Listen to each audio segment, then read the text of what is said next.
with the management team, solve the problem, and move out. So we've been spending a lot more time with operating partners in the last 2 years and really trying to build that community.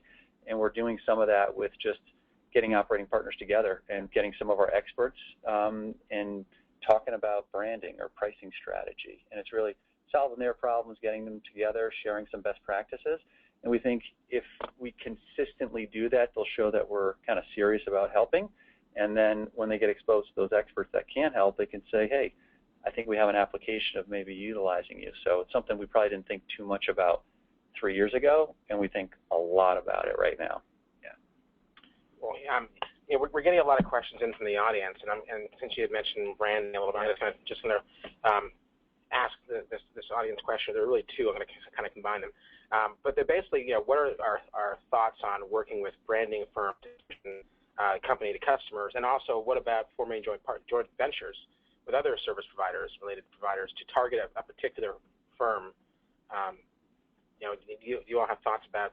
I think branding is at least for our little firm, it was huge. Our biggest issue when we started out was, my partner would always say he didn't like it. They call us the PIP guys. Call the PIP guys. They call me whatever they want. They remember. But they would say, you call the PIP guys, they're the due diligence company. And we do 150 diligences last year, but that's only 15% of our revenue.